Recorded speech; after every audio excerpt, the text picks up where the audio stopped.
تو اس وقت بڑا سخت پریشر تھا شہباز شریف صاحب کی حکومت کے اوپر.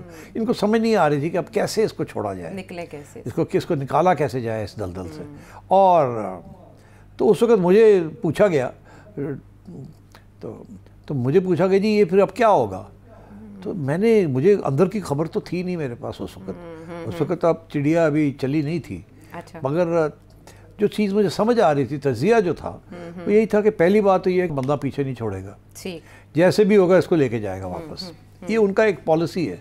وہ تو 2 بندے کہیں پھنس جائیں تو پوری کی پوری ہیلی کاپٹر بریگیڈ بھیج دیتے ہیں ان کو نکالنے کے لیے. It's known as extraction. ان کی پوری ٹریننگ ہے ٹو ایکسٹریکٹ پیپل. اچھا, تو اس لیے میں نے کہا یہ اس کو امریکہ تو لے کے جائے گا, مگر ہمارے لیے پرابلم ہے, ہم کیسے چھوڑیں گے اس کو, بڑا مسئلہ بن جائے گا. لوگ مرے ہیں وہ اپنے شہری کی حفاظت. ایگزیکٹلی. تو پھر میں نے باتوں میں میں نے کہا ایک ہی راستہ ہے اس کو نکالنے کا. اگر پاکستان کی حکومت چاہتی ہے کہ اس کو نکالے اور امریکہ بھی چاہتا ہے واپس دیں اور آپ نے پبلک اوپینین کو بھی سیٹسفائی کرنا ہے, تو ایک ہی راستہ ہے, وہ اسلامک قانون کے تحت دیت ویت والی گیم کھیلیں اور ان کو نکال لیں یہاں سے. اچھا. میں نے کہہ دیا. یا آپ نے سولوشن دیا یا پریڈکٹ کیا کہ یہ ہوگا؟ میں نے کوئی سیمی پریڈکٹ کیا اور سیمی سولوشن دی. سیمی پریڈکٹ بھی کیا کہ میرا خیال ہے کہ اور کوئی راستہ نہیں ہے. میرا خیال ہے یہ آپ دیکھیے گا, یہ قصاص اور دیت والی جو چکر ہے نا, اس کے اندر یہ نکال لیں گے ان کو. اور پھر وہی ہوا. اور پھر وہ ودن آئی تھنک 15-20 days, وہ 2-3 مہینے رہا یہاں جیل میں, اور تقریباً 2 ماہ انہوں نے اپنی کتاب میں بھی لکھا. اور پھر وہ اس کو فیملی کو پیسے دے کے ان سے معاف کرا دیا اور وہ رہا ہو گئے. اور جیسے ہی وہ رہا ہوئے, وہ جیل میں بیٹھ کے اپنے موبائل فون سے شہباز شریف صاحب کو پیسیجز بھیج رہے تھے کہ کب نکالے, کب نکال رہے, کب نکال. وہ کہہ رہے تھے ہینگ آن. تو پھر وہ اس کو لے گئے اٹھا کے. اچھا, یہ جو آپ کی پریڈکشن ہے اس کے عین مطابق یہ ہوا کہ جو خصوصی عدالت تھی سماعت کر رہی, فوری طور پر اسے شرعی عدالت میں بدلا گیا. یہ ہیپننگ ہوئی جو کہ ریمن ڈیوس اپنی بک میں لکھتے ہیں کہ مجھے سمجھ نہیں آیا کہ اچانک کیا ہوا. اس کو بھی نہیں پتا تھا کہ راستہ کیا نکلے گا. اس کے لیے وہ پھر بعد میں مطالعہ کریں گے پاکستان کے قوانین کا, تو وہ کر چکے ہوں گے. پیسے ویسے دیے اور ہاں اچھی خاصی رقم تھی سیٹھی صاحب. تو کس نے دیے پیسے؟ ابھی تک تو کسی کا نام نہیں لیا گیا کہ کس نے پیسے دیے. حکومت تو دے نہیں سکتی تھی بیکاز کوئی سیکرٹ فنڈ ایسا نہیں تھا کہ جس میں سے آفیشلی دیے جائیں. تو وہ تو ہوتا یہی ہے کہ جس کی فیملی ہوتی ہے وہی دیتے ہیں. تو یہاں تو کوئی فیملی تھی نہیں, اور اتنی سخت کڑی نظر تھی میڈیا کی کہ اب کیا ہوگا, کون دے گا, کیا نہیں ہوگا. تو ایونچولی پھر ایجنسیوں نے ایک صاحب کو سے رابطہ کیا اور ان کہا کہ آپ پیسے دے دیں بیہائنڈ دا سینس, اور تاکہ ہم ان سے لکھوا لیں گے کہ پیسے مل گئے ہیں. اچھا. تو پھر وہ صاحب نے پیسے دیے. اچھا. اور وہ پھر اسپیکولیٹ تو کیا جاتا ہے کہ نواز شریف اور زرداری صاحب نے کوئی میوچل ارینجمنٹ سے نہیں, کوئی نواز شریف صاحب کا کوئی رول نہیں تھا, زرداری صاحب کا کوئی رول نہیں تھا ڈائریکٹ. اچھا. انڈائریکٹ ضرور ہو سکتا ہے بیکاز دونوں, ایک ہی حکومت پنجاب میں تھی, دوسرے کی حکومت سینٹر میں تھی, تو ظاہر ہے کہ اپروول تو ملی ہوگی.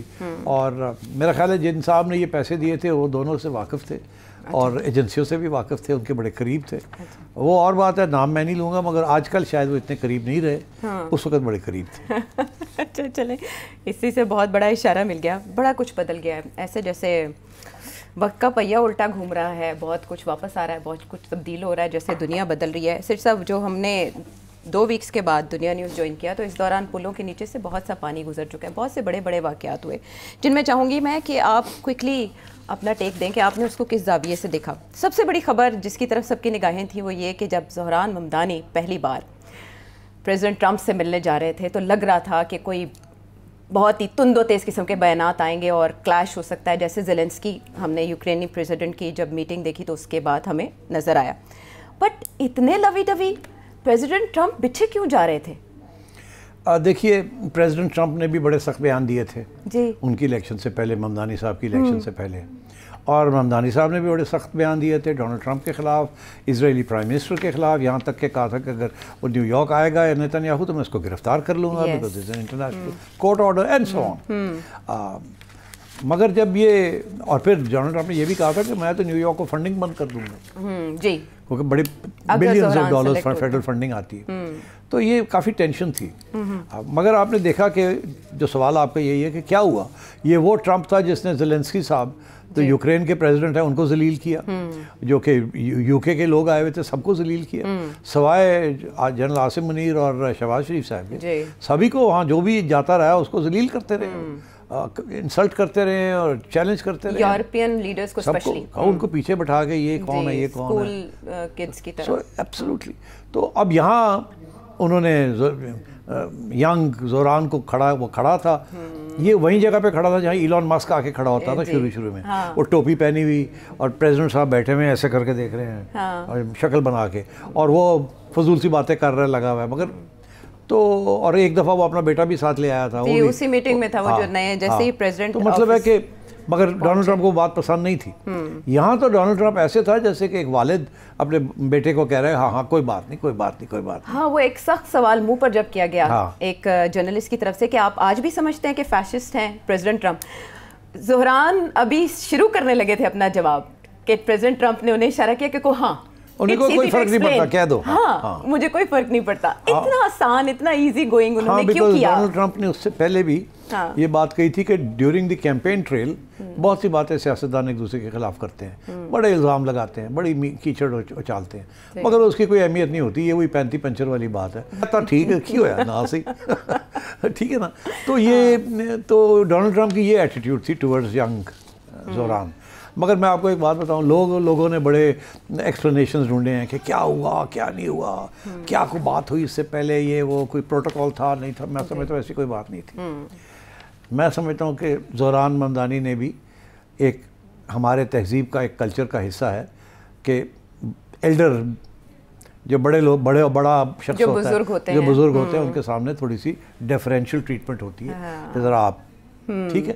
اور آپ نے دیکھا کہ زوران بالکل سٹف کھڑا تھا اور ایسے کر کے کھڑا تھا, ٹھیک ہے. اور میرا خیال ہے ڈونلڈ ٹرمپ نے شہباز شریف صاحب کی بات بڑی پسند کی تھی. یاد ہے آپ کو جب انہوں نے فلیٹری کی تھی بڑی لمبی چوڑی, گریٹ, انہوں نے کہا اس کے بعد کہنے کو کچھ بچے ہی نہیں چلتے. تو یہ ہمارے تہذیب کے اندر, یہ اسپیشلی مسلم تہذیب کے اندر بڑا یہ رکھ رکھاؤ کا بہت, جتنی بھی بڑی آپ کی لڑائی جھگڑا ہونا جب آپ ایک اس قسم کی فارمل سیٹنگ میں ہوتے ہیں, بڑا چھوٹا یا, تو آپ ایک ڈسٹنس کلچرل ایک رسپیکٹ دیتے ہیں اس کو, ایلڈرز کو. امریکہ میں نہیں ہے ایسے, وہاں لڑکیاں آ کے اوپر نیچے کر دیتے ہیں جو بھی ہے, ٹھیک ہے ڈیڈ یہ ڈیڈ وہ, سوری ڈیڈ, اولڈ مین. تو یہاں وہ نہیں ہے. تو I think because his father is a Muslim, تو وہ تہذیب کا بھی کلچر کا بھی ایک ایشو تھا. And I think so he was differential. اور آئی تھنک ڈونلڈ ٹرمپ کو بہت پسند ہے یہ بات کہ یہ میری تھوڑی عزت کر رہا ہے, کیونکہ امریکہ کے اندر یہ کانسیپٹ آف عزت نہیں ہے. یہ دیکھیں یہ ٹرائبل سوسائٹیز میں ہوتا ہے آنر کا, اسی لیے آنر کلنگ سی بات کرتے ہیں. امریکہ میں یہ ویسٹرن سوسائٹیز کے اندر یہ ٹرائبل سسٹم ختم ہو چکے ہیں, قبائلی رکھ رکھا ختم ہو چکا ہے. وہاں وہ تو لوگوں کو پوچھتے ہیں کہ آپ کی کسی بچے کو بلا کے پوچھتے ہیں. ابھی میں دیکھ رہا تھا ٹی وی کے اوپر کہ کسی کو پوچھا کہ بھئی آپ کی کیا عمر ہے آپ کی, اس نے کہا 28 سال. اس نے کہا اچھا یہ بتائیں کہ آپ کے والدہ کہاں ہوتے ہیں, اس نے کہا وہ فلانی جگہ پہ ہوتے ہیں. انہوں نے کہا اچھا پچھلی دفعہ کب آپ نے ان سے بات کی تھی؟ تو ایک کہتا 2 مہینے ہو گئے بات نہیں کی, کوئی کہتا کہ جی 6 ہفتے ہو گئے بات نہیں کی. وہاں تو یہ حال ہے. یہاں یہ حال ہے کہ ہمارے یہاں تو فیملی سسٹم اتنا ایکسٹینڈڈ ہے اور قبائلی نیٹ ورک اتنا ہے کہ ہماری تو آپس میں ہر روز ہی بات ہوتی رہتی ہے, ٹھیک ہے نا. تو یہ ہمارا ایک کلچر بھی ہے. And I think Mamdani his father جس ماحول میں جس ماحول میں محمود اور ممدانی کے ماحول میں ایک مسلمان گھرانے سے تعلق ہے اس بچے کا, تو آئی تھنک وہ تہذیب بھی سیکھ گیا ہے کہ he has to be polite, مؤدب. اور وہ جو ہے ایک ایسٹرن نوشن ہے, یہ ویسٹرن نوشن نہیں ہے. ویسٹرن نوشن ہے اس کے بڑھ کر کے بات کر دو. ہم چن کے بات کرتے ہیں. ہمیں کوئی بندہ پسند بھی نہ ہو تو ہم یہ نہیں کہتے آئی ڈونٹ لائک یو, ٹھیک ہے جی, ہم اس کو گول طریقے سے کہتے ہیں تاکہ وہ افینڈ نہ ہو جائے, کوئی ذاتی اٹیک نہ ہو کسی کے. تو میرا خیال ہے I think that was one of the reasons کہ ڈونلڈ ٹرمپ امیڈیٹلی اس کو پسند آئی یہ بات کہ بچہ جو ہے واقعی اپنی جگہ پہ ڈس ایگریمنٹ ہے, تو میں بڑا ہوں اور یہ مجھے مان بھی رہا ہے کہ تم بڑے ہو, تو میں اس کو تھوڑا سا لیوریج دے دوں. اگر میں نے چھوٹا پن یہاں کیا تو شاید مجھے اچھا, ان لوگوں کو بھی اچھا نہیں لگے گا کہ وہ 35 سال کا بچہ ہے اور میں جو ہوں 80 سال کا ہونے لگا اور میں اس کے ساتھ وہ لڑائی جھگڑے شروع ہو گئے. یہ کیا بات ہوئی؟ چلیں, اس طرح سے انہوں نے یوتھ کو بھی اپیل کر لیا اور نیو یارکرز کو بھی, جنہوں نے میرا خیال ہے دیٹ واز اے گڈ, یہ ریئل ریزن تھا اور کوئی سازش نہیں تھی. اچھا چلیں, لیکن یہ اچھے نوٹ پہ ملاقات ہوئی, جیسے اینٹیسپیٹ نہیں کی جا رہی تھی اس سے بالکل الگ, تو خاصی حیرانی کی وجہ بنی. اور حیرانی کیوں تھی یہ آپ نے بتا دیا. ایک اور بڑا ٹرپ سعودی ولی عہد محمد بن سلمان صاحب کا، اس کو بھی میڈیا کوریج ملی، کتنا بڑا اور غیر معمولی دورہ یہ سمجھتے ہیں آپ؟ یہ بہت اہم دورہ ہے کیونکہ 8 سال کے بعد یہ دورہ ہوا ہے، اور سعودی عربیہ جو ہے وہ اسرائیل کے ساتھ ہے، مطلب پڑوسی ہے جی جی، اور سب سے زیادہ خطرہ جو ہے وہ اسرائیل سے ہی ہے، اور بہت مشکلات ہیں وہاں کہ ان کے اوپر بڑا پریشر ہے کہ اسرائیل کو ریکگنائز کیا جائے، مگر ان کے ہاں بھی ایک بیکلیش ہے، ایک مسلم پاپولیشن ہے جو کہ اینٹی اسرائیل ہے، پرو پیلسٹائن ہے، وہ سارا علاقہ جو ہے عوام جو ہے they pro Palestine and anti Israel, مگر Jordan and Egypt and the UAE، Bahrain, Kuwait, یہ سب ملک جو ہے نا they are all very pro Israel, because یہ they are not into this sort of کہ جی اتنے پرو پیلسٹائن نہیں ہیں.